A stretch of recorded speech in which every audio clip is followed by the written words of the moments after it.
Hadirin dimohon berdiri. Yang Mulia Majelis Hakim Konstitusi memasuki ruang persidangan.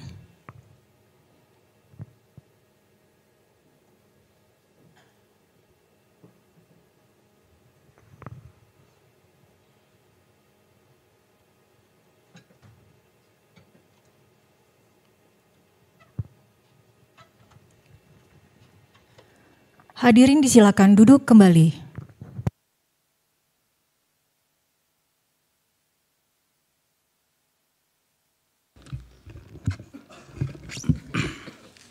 Kita mulai. Persidangan perkara nomor 111 garis miring PU garis datar 22 Romawi garis miring 2024 dibuka dan persidangan nyatakan terbuka untuk umum. Selamat siang. Assalamualaikum warahmatullahi wabarakatuh. Salam sejahtera untuk kita semua. Salam. Om Swastiastu, Namo Buddhaya. Diperkenalkan untuk pemohon yang hadir, prinsipal dan kuasa hukum, silakan. Terima kasih Yang Mulia. Assalamualaikum warahmatullahi wabarakatuh. Selamat siang. Terima kasih atas kesempatannya, atas perkenan Yang Mulia dalam perkara nomor 111 tahun 2024. Saya kuasa hukum dari Profesor Dr.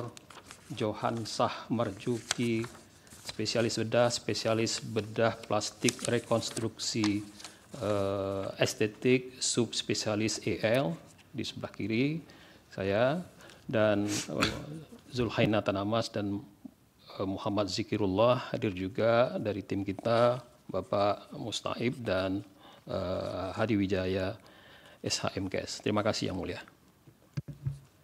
Ini pemohonnya hanya satu? Hanya satu Yang Mulia. Apa yang lain apa sebagai kuasa hukum atau Pak Joni terus? Saya kuasa hukum Yang Mulia. Iya. Terus apa lagi?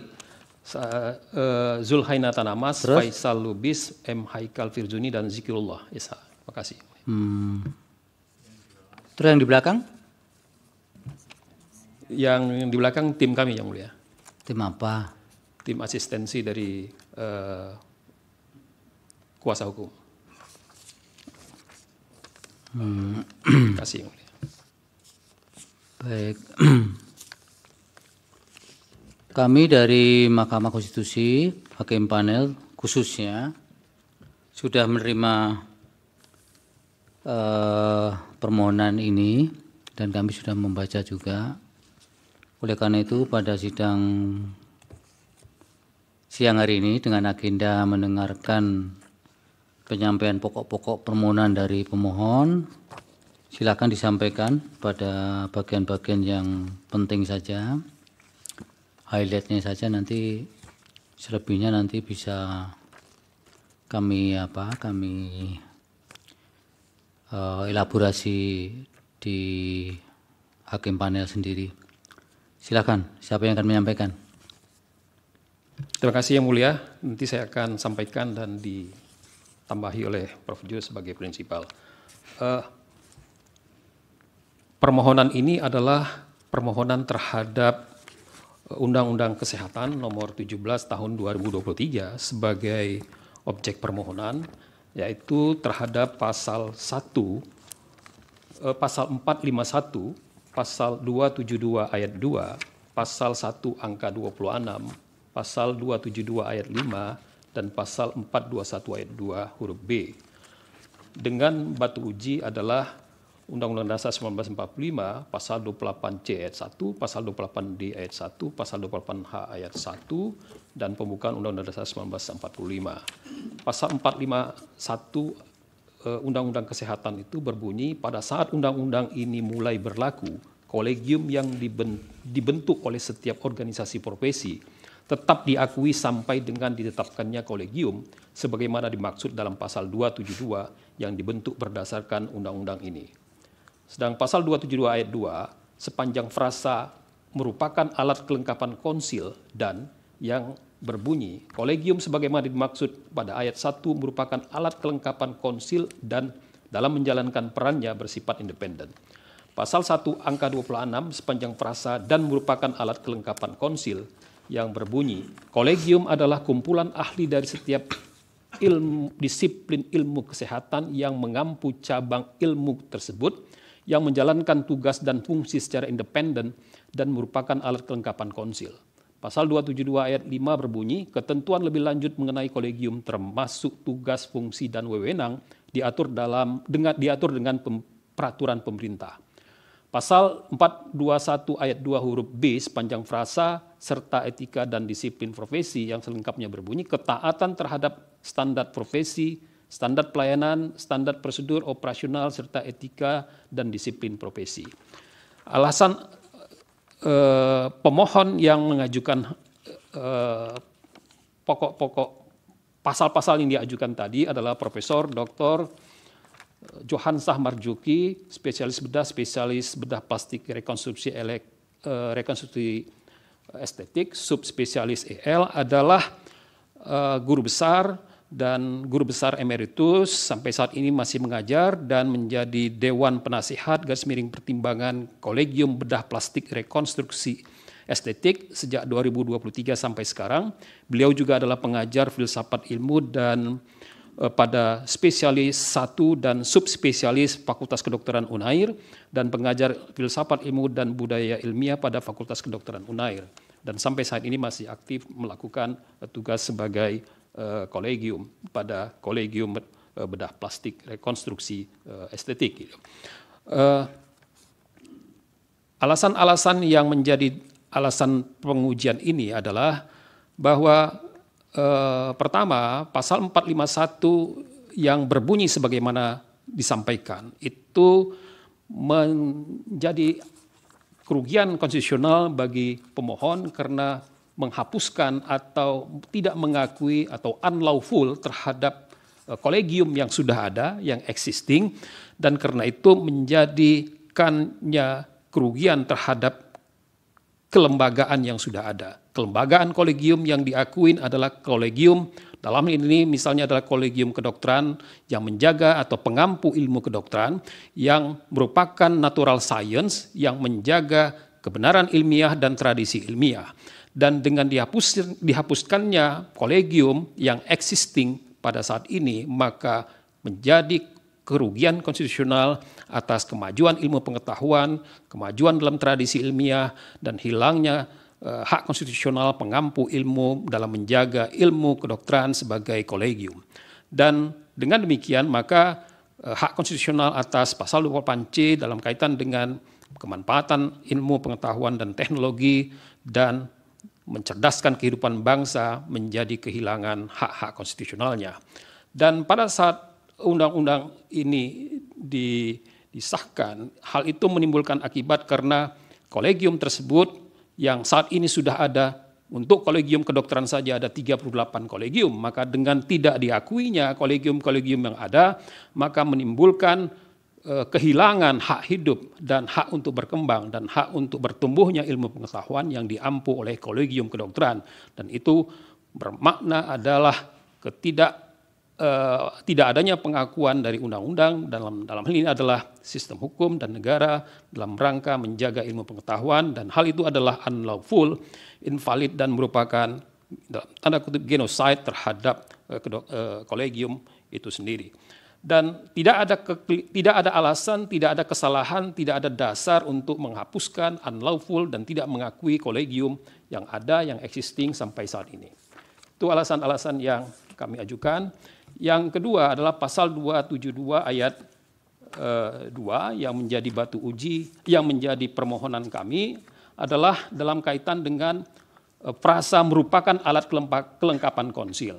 Dengan dalil bahwa kolegium itu adalah lembaga ilmu yang merupakan academic body sesuai dengan pertimbangan putusan MK nomor 10 tahun 2017, maka kolegium itu adalah mempunyai sifat dasar yang independen, dan dengan demikian maka kolegium tidak berdasar jika menjadi perkakas atau alat kelengkapan konsil, apalagi konsil dengan konstruksi yang merupakan alat kelengkapan pemerintah atau alat kelengkapan politik. Dan hal itu menjadi dasar mengapa kolegium menjadi tidak independen dan bukan lembaga ilmiah, bukan academic body, sebagaimana yang dijadikan rujukan berdasarkan putusan MK nomor 10 tahun 2017. Pasal 1 angka 26 dengan penjelasan yang sama mendefinisikan bahwa kolegium merupakan alat kelengkapan konsil, maka kolegium kehilangan independensinya, kehilangan kapasitasnya untuk menjaga ilmu pengetahuan, tradisi ilmiah, kebenaran ilmiah yang merupakan modal utama dan terpenting di dalam pengampu ilmu yang merupakan hal mendasar yang esensial daripada kolegium itu sendiri. Pasal 272 ayat 5 yang kita juga menguji di dalam permohonan ini dengan alasan-alasan yang secara mutatis mutandis yang kami ajukan bahwa kolegium yang merupakan lembaga independen tidak beralasan untuk diatur kemudian secara lebih lanjut dan teknis dengan peraturan pemerintah, karena kolegium baik itu dalam hal merupakan tugas, fungsi, dan wewenangnya adalah merupakan pengampu ilmu yang merdeka dan independen dari kebenaran-kebenaran selain kebenaran ilmiah itu. Dan dengan demikian bahwa hal-hal yang merupakan kenyataan pada hari ini dengan terbitnya peraturan pemerintah nomor 28 tahun 2024 yang membuat aturan bahwa kolegium yang membuat keputusan atau menjalankan tugas, fungsi, dan wewenangnya yang tidak sesuai dengan tugas dan fungsi pemerintah, maka kolegium bisa diubah keputusan-keputusannya. Dan pasal tersebut dalam PP nomor 28 tahun 2024 adalah kenyataan hukum yang menjadikan bukti bahwasanya kolegium telah menjadi alat kelengkapan daripada pemerintah, dan karena itu peraturan pemerintah yang sedemikian adalah bertentangan dengan maksud asli daripada keberadaan kolegium. Pasal 421 ayat 2 huruf B dengan frasa serta etika dan disiplin profesi, ini kami uji dengan alasan bahwa etika dan disiplin profesi bukan objek dari pengawasan pemerintah dan pemerintah daerah. Tidak ada maksud asli dan dasar juridis konstitusional pemerintah selaku eksekutif baik pemerintah pusat maupun pemerintah daerah secara eksplisit menambah tugasnya dengan undang-undang ini melakukan pengawasan terhadap etika dan disiplin profesi. Hal demikian, etika dan disiplin profesi adalah domain profesi, dan hal itu merupakan ruang lingkup daripada profesi, dan etika dan disiplin profesi sudah ada pengaturannya di dalam majelis etika profesi dan disiplin majelis disiplin profesi, dan karena itu bukan pengawasan daripada pihak pemerintah. Dan dengan demikian maka pasal-pasal tersebut bertentangan dengan Undang-Undang Dasar 1945 sebagai batu ujinya sebagaimana yang kami ajukan di dalam permohonan ini. Dan selanjutnya bahwa kolegium yang merupakan academic body telah bertugas menjalankan tugas-tugasnya secara juridis konstitusional dan merupakan tugas-tugas yang merupakan mandatori yang bukan hanya melaksanakan sumpah profesi dan profesinya itu sendiri sebagai ilmuwan kedokteran dan sebagai profesi kedokteran, tetapi dalam rangka melaksanakan secara langsung maupun tidak langsung melaksanakan mandatori konstitusi, pemanfaatan dan peningkatan ilmu pengetahuan dan teknologi sebagaimana pasal 28C ayat 1, sehingga beralasan mempunyai peran yang signifikan dan diakui serta dilindungi tentunya oleh konstitusi kita. Dengan alasan-alasan tersebut kami memohonkan pengujuan ini dengan mengajukan petitum yang berbunyi sebagai berikut. 1. Menyatakan mengabulkan permohonan pemohon untuk seluruhnya. Yang kedua, menyatakan pasal 451 Undang-Undang Nomor 17 Tahun 2023 bertentangan dengan Undang-Undang Dasar 1945 dan tidak mempunyai kekuatan hukum mengikat. 3. Menyatakan 3.1 pasal 272 ayat 2 Undang-Undang Nomor 17 Tahun 2023 sepanjang frasa merupakan alat kelengkapan konsil dan bertentangan dengan Undang-Undang Dasar 1945 dan tidak mempunyai kekuatan hukum mengikat. Dan 3.2 pasal 272 ayat 2 Undang-Undang Nomor 17 Tahun 2023 konstitusional bersyarat sepanjang dimaknai difasilitasi negara tanpa intervensi dan benturan kepentingan. Sehingga pasal 272 ayat 2 Undang-Undang Nomor 17 Tahun 2023 menjadi berbunyi, kolegium sebagaimana dimaksud pada ayat 1 dalam menjalankan perannya bersifat independen dan difasilitasi negara tanpa intervensi dan benturan kepentingan. Keempat, menyatakan pasal 1 angka 26 Undang-Undang Nomor 17 Tahun 2003 sepanjang frasa dan merupakan alat kelengkapan konsil bertentangan dengan Undang-Undang Dasar 1945 dan tidak mempunyai kekuatan hukum mengikat dan konstitusional bersyarat sepanjang dimaknai dan difasilitasi negara tanpa intervensi dan benturan kepentingan, sehingga pasal 1 angka 26 Undang-Undang Nomor 17 Tahun 2003 menjadi berbunyi, kolegium adalah kumpulan ahli dari setiap disiplin ilmu kesehatan atau kedokteran spesialis yang mengampu cabang ilmu tersebut yang menjalankan tugas dan fungsi secara independen dan difasilitasi negara tanpa intervensi dan benturan kepentingan. Yang kelima, menyatakan pasal 272 ayat 5 yang berbunyi ketentuan lebih lanjut mengenai kolegium termasuk tugas, fungsi, dan wewenang diatur dengan peraturan pemerintah bertentangan dengan Undang-Undang Dasar 1945 dan tidak mempunyai kekuatan hukum mengikat, dan menyatakan aturan pelaksana mengenai kolegium dalam PP nomor 28 tahun 2024 tidak mempunyai kekuatan hukum mengikat. Yang keenam, menyatakan pasal 421 ayat 2 huruf B sepanjang frasa serta etika dan disiplin profesi bertentangan dengan Undang-Undang Dasar 1945 dan tidak mempunyai kekuatan hukum mengikat, sehingga pasal 421 ayat 2 huruf B Undang-Undang Nomor 17 Tahun 2023 menjadi berbunyi, ketaatan terhadap standar profesi, standar pelayanan, standar prosedur operasional. Yang ketujuh, memerintahkan pemuatan putusan dalam Berita Negara Republik Indonesia. Atau dalam hal Majelis Hakim Konstitusi berpendapat lain, mohon putusan yang seadil-adilnya. Demikian petitum dalam permohonan ini. Terima kasih Yang Mulia. Berkenan barangkali Prof. Jo ada yang mau ditambahkan? Silakan. Cukup. Terima kasih Yang Mulia. Terima kasih. Selanjutnya penasehatan atau saran dari para Yang Mulia supaya diperhatikan. Silakan Yang Mulia. Yang Mulia Bapak Daniel terlebih dahulu. Baik, terima kasih Yang Mulia Ketua Panel Bapak Dr. Sartoyo dan Yang Mulia anggota panel Bapak Dr. Ridwan Mansur. Pemohon prinsipal dan juga kuasa. Ini ada asisten kuasa ya yang juga hadir pada kesempatan ini. Tadi sudah dibacakan pokok-pokok permohonan terkait dengan permohonan nomor 111. Ini nomor cantik ini ya Pak Joni. 111 ya. Nah, ada beberapa catatan dari saya untuk permohonan ini. Nasihat ini tidak bersifat mengikat ya. Tapi umumnya nasihat-nasihat ini dituruti oleh para pemohon juga. Yang pertama dari segi sistematika, saya kira Pak Joni sudah sering beracara di MK. Saya tidak masuk lagi dari sistematika ya, sesuai dengan pasal 10 ayat 2 PMK 2 2021. Nah, yang pertama terkait kedudukan hukum. Ini dalam permohonan ini yang ada catatan saya bahwa pemohon belum menguraikan dan menarasikan keterpenuhan 5 syarat atau kriteria kerugian konstitusional dalam jurisprudensi putusan mahkamah ya, dan juga dalam PMK pasal 4 ayat 2 itu.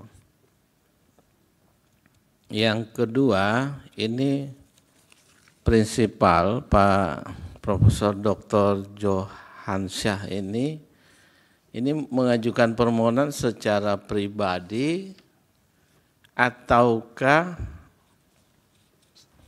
dalam kapasitas organisasi Inkasu Kolegium Bedah Plastik Rekonstruksi dan Estetik Indonesia ya. Ini nanti supaya diperjelas ataukah misalnya kolegium ini sebagai alasan untuk menguatkan legal standing karena selama ini concern di persoalan ini di kolegium misalnya ya. Nah, ini supaya nanti dijelaskan, diuraikan. Kalau mewakili kolegium maka itu tentu sesuai dengan ADRT-nya ya. siapa yang berhak mewakili kolegium di dalam maupun di luar pengadilan. Nah ini nanti walaupun Pak pemohon ini misalnya ikut dalam membentuk atau mantan pengurus misalnya dan sebagainya, nanti ini supaya dipertegas ya untuk menguatkan legal standingnya. Kemudian yang kedua terkait alasan permohonan, kalau bisa dapat menambah latar belakang kemunculan norma yang dimohonkan pengujian ya. Nah kalau sekiranya misalnya undang-undang omnibus kesehatan yang baru tidak membahas lebih detail, mungkin apakah undang-undang yang lama misalnya bisa ditemukan atau diuraikan terkait dengan original intentnya ya. Undang-undang yang lama misalnya ya. Karena biasanya setiap undang-undang itu memiliki politik hukumnya masing-masing. Terutama ini kan dengan adanya Omnibus Law ini tentu ada hal-hal yang mungkin dibicarakan secara detail, tapi mungkin ada yang hanya mengakomodasi norma yang lama, kemudian diformulasikan dalam norma yang baru misalnya, tapi tidak membreakdown atau membahas lebih detail di dalam original intentnya. Nah ini supaya nanti bisa diuraikan nanti dalam permohonannya, karena itu penting ya. Kemudian berkenan dengan putusan mahkamah yang disebutkan dalam permohonan ini, kalau bisa pemohon mengutip isi pertimbangan hukum mahkamah ya secara lengkap dan utuh dengan isu-isu akuo. Kemudian berkenan dengan eksistensi kolegium yang ada sebelum berlakunya Undang-Undang 17/2023, ini juga nanti bisa diuraikan bagaimana keberadaan kolegium-kolegium saat ini setelah Undang-Undang 17/2023 ini ya. Termasuk dengan isu subordinasi kolegium sebagai alat kelengkapan konsil. Nah kalau bisa mungkin kalau ada hasil-hasil kajian misalnya ataupun hasil diskusi yang menjadi sikap bersama kolegium-kolegium terhadap persoalan ini. Kemudian kalau bisa juga ditambahkan atau dilihat pada kolegium di negara-negara yang lain ya, mungkin best practice-nya untuk bisa memperkuat alasan-alasan permohonan ini. Kemudian hal yang lain juga terkait dengan pengawasan etika dan disiplin profesi, ini kalau bisa ditambahkan uraian perihal bagaimana kewenangan pemerintah dan juga pemerintah daerah yang diatur dalam peraturan perundang-undangan. Apakah pengawasan etika dan disiplin profesi merupakan bagian dari urusan pemerintahan yang bersifat absolut, konkuren atau umum? Termasuk pula nanti menambahkan tinjauan dari segi doktrin atau teori hukum yang berlaku. Nah, kemudian yang terakhir terkait dengan petitum, ini Pak Joni ini biasanya Pak Joni agak cermat ini. Biasa petitum itu undang-undang harus disertai lembaran negara dan tambahan lembaran negara. Ini justru tidak ada nih Pak Joni. Itu nanti supaya dilengkapi ya. Kemudian yang petitum angka 5 saja yang saya coba soroti, ini tidak lazim di Mahkamah Konstitusi yang meminta agar Mahkamah membatalkan peraturan pemerintah nomor 28 tahun 2024 ya. Jadi ini tidak lazim di Mahkamah Konstitusi. Tapi kalau misalnya tetap mau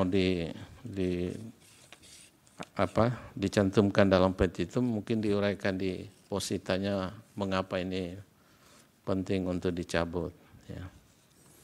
Saya kira sementara dari saya, Yang Mulia, saya kembalikan pada Yang Mulia Ketua. Terima kasih. Terima kasih Yang Mulia Bapak Daniel. Dilanjut Yang Mulia Bapak Ridwan Mansur. Baik, terima kasih Yang Mulia Ketua Panel, Yang Mulia Dr. Soehartoyo, dan juga Yang Mulia anggota panel Bapak Dr. Daniel Yusmik Pipoy, dan juga pemohon nih Profesor Dr. Johanza Marsuki, dan juga ini yang sudah biasa ini Pak Joni, Muhammad Joni, dan juga dan rekan-rekan atau asistennya. Ini cukup tebal ini permohonannya, ada 70 halaman yang memang cukup padat, tapi karena kewajiban kita untuk memberikan penasihatan, mungkin menjadi perlu juga untuk lebih memperkaya dan juga melengkapi dari permohonan ini. Ada beberapa hal tadi sudah banyak disampaikan oleh Yang Mulia Pak Daniel Yusmik.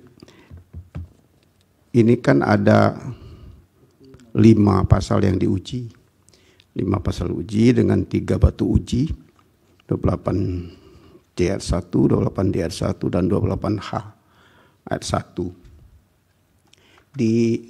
Saya kira identitas pemohon karena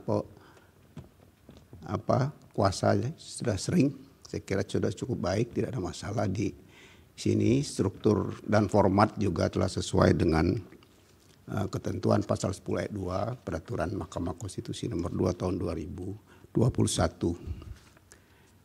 Kemudian di kewenangan mahkamah, saya lihat memang di sini sudah mencantumkan ada beberapa ketentuan yang telah dimasukkan oleh sebagai dasar hukum yang dicantumkan oleh pemohon di dalam permohonan ini, antara lain itu pasal 24C ayat 1 Undang-Undang Dasar 1945, pasal 24 ayat 1 ayat 2 UUD, juga pasal 10 ayat 1 Undang-Undang Mahkamah Konstitusi, dan juga PMK 2/2001.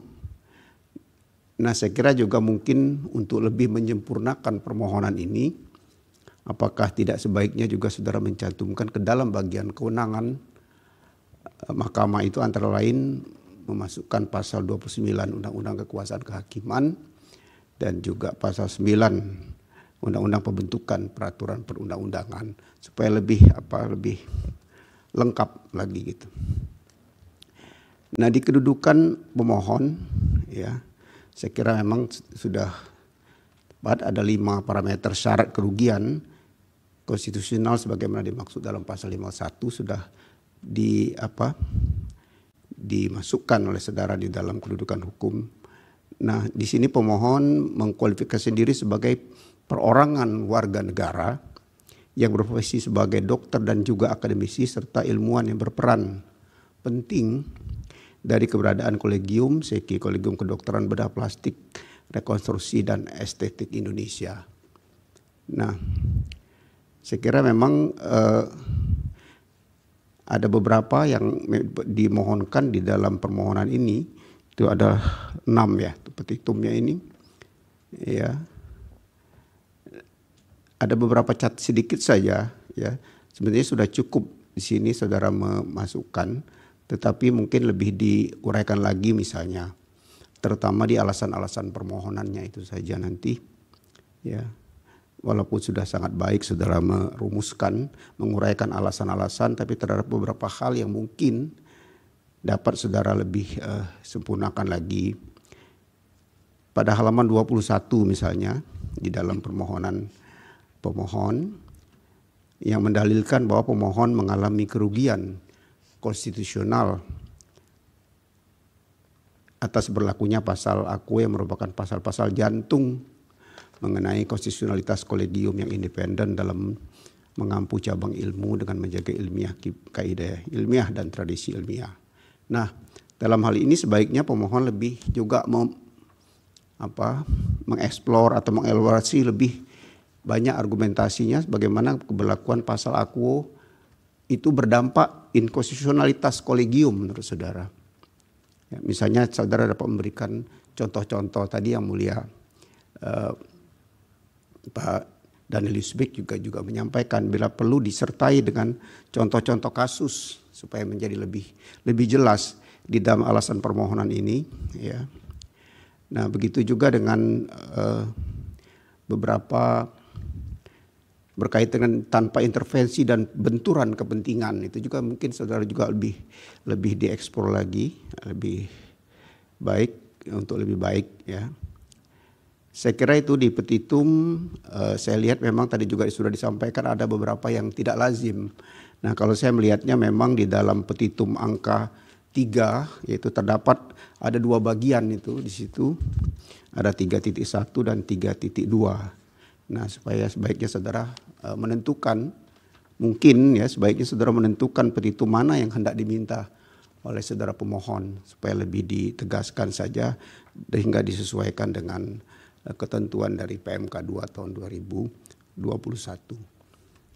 Saya kira itu dari saya, mudah-mudahan bisa menjadi penambah lebih baiknya permohonan ini. Demikian Yang Mulia Ketua, saya kembalikan. Baik, terima kasih Yang Mulia. Itu ya Pak Joni, kuasa hukum, catatan-catatan dari Majelis Hakim supaya dipertimbangkan kalau sekiranya memang mau dijadikan substansi perbaikan, nanti di-insert di permohonan ini. Tapi sebagaimana disampaikan oleh Yang Mulia tadi, penasihat ini tidak mengikat, kalaupun saudara firm dengan yang seperti ini juga dipersilahkan saja, tidak ada persoalan. Ya, saya perlu tambahkan sedikit saja. Memang di uraian-uraian dalam menjelaskan kedudukan hukum ini hubungan antara norma yang diuji dengan kerugian konstitusional yang dianggap merugikan, yang dikaitkan dengan 5 syarat adanya anggapan kerugian konstitusional itu belum muncul ya, kecuali hanya saudara mengutip pasal 51 itu mengenai subjek hukum yang bisa mengajukan permohonan di Mahkamah Konstitusi, tapi subjek hukum itu baru setengah daripada seseorang untuk mendapatkan legal standing. Nah, setengahnya lagi harus dilengkapi dengan harus bisa membuktikan atau paling tidak menarasikan adanya anggapan kerugian konstitusional. Nah, itu parameternya ada 5 berdasarkan putusan-putusan MK yang pertama adalah kerugian konstitusional yang dimiliki oleh yang pertama adalah setiap warga negara mempunyai hak konstitusional yang dijamin oleh konstitusi. Kemudian hak konstitusional itu dianggap dirugikan dengan berlakunya sebuah norma. Norma tentunya yang ada korelasinya dengan norma yang dilakukan pengujian. Kemudian yang ketiga, antara norma yang dilakukan pengujian dengan anggapan kerugian yang dinarasikan itu mempunyai hubungan sebab akibat atau kausalitas. Nah, kemudian berikutnya kalau permohonan ini dikabulkan, maka kerugian itu tidak akan terjadi kalau itu kerugian yang sifatnya potensial. Kalau yang bersifat aktual tentunya tidak terjadi lagi. Kemudian kerugian itu juga sifatnya spesifik atau khusus. Jadi syarat-syarat kerugian itu harus Bapak uraikan. Kalau hanya seperti ini memang harus melototin gitu baru tahu ini apa sih profesinya pemohon ini, kemudian anggapan kerugiannya apa.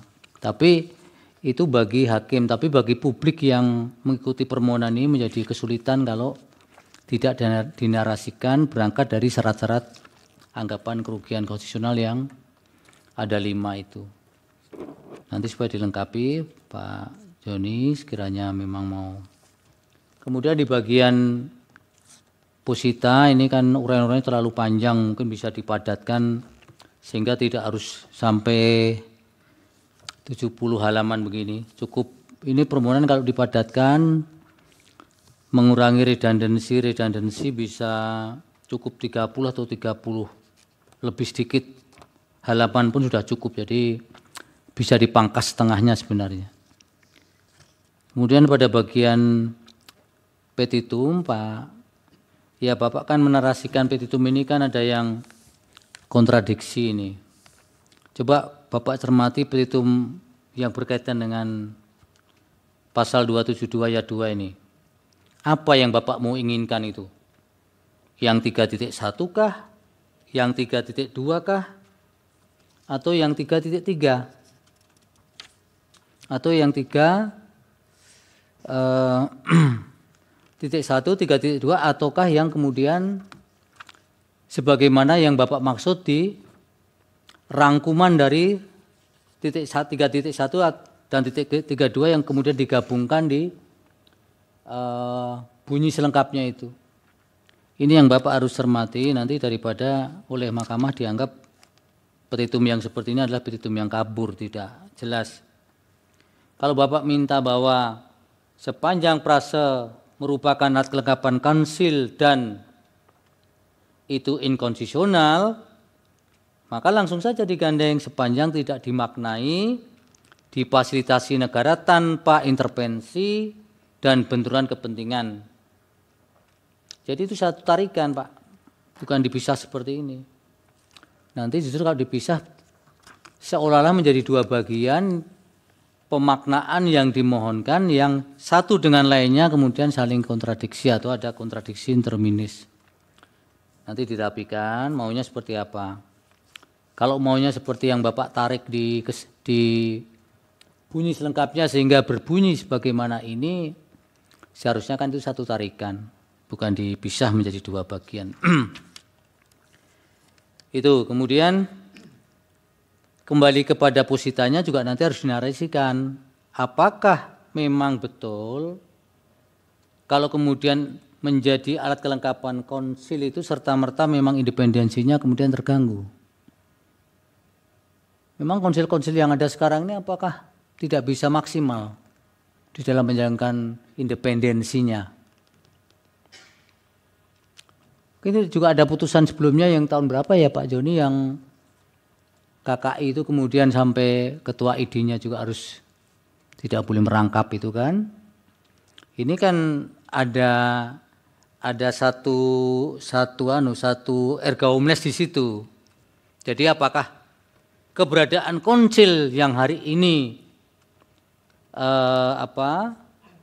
kolegium merupakan bagian dari kelengkapan konsil itu kemudian masih dicurigai terus ini juga akan terganggu independensinya. Ini kalaupun memang punya argumen bahwa ini betul, ini mengurangi independensi, imparsialitas, tolong diberi penguatan argumentasinya supaya, karena ini bisa jadi nanti irisannya banyak ini untuk pada bagian kansil ini. Nah kemudian pada petitum angka 4 yang pasal 1 angka 26 ini kan berkaitan dengan ketentuan umum yang biasa saja berkaitan dengan definisi-definisi tertentu gitu. Kalau ini juga minta dinyatakan inkonstitusional atau tidak-tidaknya secara bersyarat, bagaimana konstruksi di batang tubuh nanti ya berkaitan dengan pengejawantahan norma-norma di batang tubuh yang merupakan pengejawantahan ketentuan umum pasal 1 angka 26 ini. Terdampak enggak di sana? Nah, itu harus hati-hati. Karena kalau nanti terdampak kan berarti harus mencermati, melototin juga norma-norma yang ada di batang tubuh yang terkait dengan tindak lanjut pasal 1 angka 26 ini juga. Itu hati-hati, nanti tolong Bapak cek lagi di narasi ketika memperjelas inkonstitusionalitas pasal 1 angka 26 itu. Kemudian dalam menarasikan pasal 272 ayat 5 juga bahwa apakah iya setiap peraturan pemerintah itu kemudian pasti mengandung adanya campur tangan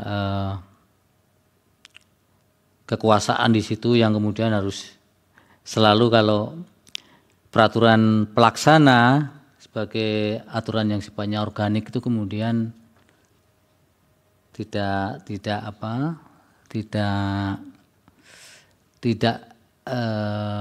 pada posisi yang netral gitu kan. Jadi harus dinyatakan inkonstitusional juga, meskipun tadi sampaikan Yang Mulia Pak Daniel, hati-hati ketika minta sebuah PP inkonstitusional juga, bukan inkonstitusional, tidak legal kan, legalitasnya diragukan. Itu di samping bukan kewenangan MK juga nanti bisa mempengaruhi keutuhan petitum angka 5 ini menjadi kabur. Jadi sebenarnya 272 ayat 5 ini kalau dirumuskan secara benar bisa jadi menjadi petitum yang baik, tapi ketika kemudian dilekatkan adanya permintaan pembatalan atau tidak mempunyai kekuatan mengikatnya sebuah aturan pelaksana, bisa jadi satu kesatuan petitum ini menjadi kabur, nanti hati-hati juga. Termasuk angka 6 menyatakan pasal 421 ayat 2 sepanjang prase serta etika dan disiplin profesi bertentangan dengan Undang-Undang Dasar dan tidak mempunyai kekuatan hukum mengikat, sehingga pasal 421 ayat 2 huruf B menjadi berbunyi. Jadi itu dihilangkan atau dimaknai. Jadi harus hati-hati Pak Pak Joni. Kalau hanya sebagian dihilangkan tidak apa-apa, tapi kalau dimaknai kan artinya memasukkan unsur lain ke dalam norma yang tersisa. Hati-hati juga. Tapi kalau hanya menghilangkan sebagian dari norma kemudian yang tersisa dinyatakan konstitusional, berarti tidak melakukan pemaknaan. Jadi untuk angka 6 ini, jadi silakan nanti dicermati kembali. Ya selebihnya karena sudah sering mengajukan permohonan di MK, dari sistematika saya kira sudah cukup baik, tapi memang ada hal-hal yang perlu dipertimbangkan. Permohonan ini terlalu banyak sehingga nanti sulit bagi publik untuk mengikuti permohonan ini, karena permohonan ini kan kemudian pasti akan dicermati oleh para pengamat, para pihak publik yang kemudian tertarik dengan soal-soal Undang-Undang 17/2023 ini. Sehingga nanti bisa disederhanakan, mungkin dipangkas menjadi setengahnya ataukah terserah seberapa persen, yang penting lebih mudah dipahami oleh pemohon, oleh hakim, dan juga oleh siapapun yang mengikuti permohonan ini di persidangan di Mahkamah Konstitusi. Ada yang disampaikan? Kuasa hukum? Terima kasih Yang Mulia. Kami mengambil alih semua nasihat yang sangat esensial, penting, dan tentu berguna untuk kami memadatkan, mengoptimalkan, mengefektifkan permohonan ini. Moga-moga berguna bagi konstitusionalitas hak kesehatan kita. Terima kasih Yang Mulia. Kami mengambil alih dan mengikutinya sebagai nasihat yang baik. Terima kasih. Baik, terima kasih. Kemudian Mahkamah memberikan waktu untuk perbaikan, ditunggu hingga hari Selasa tanggal 10 September 2024 pukul 15, hard copy maupun soft copy paling lambat harus sudah diserahkan kepada Mahkamah Konstitusi. Hari Selasa 10 September 2024 pukul 15 waktu Indonesia Barat. Apabila belum hari dan tanggal tersebut sudah siap, segera disampaikan kepada Mahkamah, dan Mahkamah akan segera juga mengagendakan persidangan untuk menerima perbaikan dari permohonan ini. Cukup? Ada pertanyaan? Cukup, terima kasih. Cukup. Terima kasih Yang Mulia. Baik. Yang Mulia. Silakan. Saya sedikit lagi ya Pak Joni ya. Tadi katanya ambil semua, jadi saya tambah lagi, mudah-mudahan bisa nambah lagi. Ini Pak Joni, kalau saya cermati di perihal ini, pasal-pasalnya kalau bisa dibuat sistematis, mulai dari pasal yang lebih rendah sampai dengan pasal yang lebih tinggi ya. Karena sini ada pasal 451, 272, ada 421 ya, ada pasal 1 angka 626 ya. Ya supaya lebih sistematis diurutkan dari rendah ke tinggi. Itu saja. Terima kasih Yang Mulia. Terima kasih Yang Mulia. Baik, terima kasih Yang Mulia. Yang Mulia cukup. Baik, terima kasih. Sidang selesai dan ditutup. Hadirin dimohon berdiri. Yang Mulia Majelis Hakim Konstitusi meninggalkan ruang persidangan.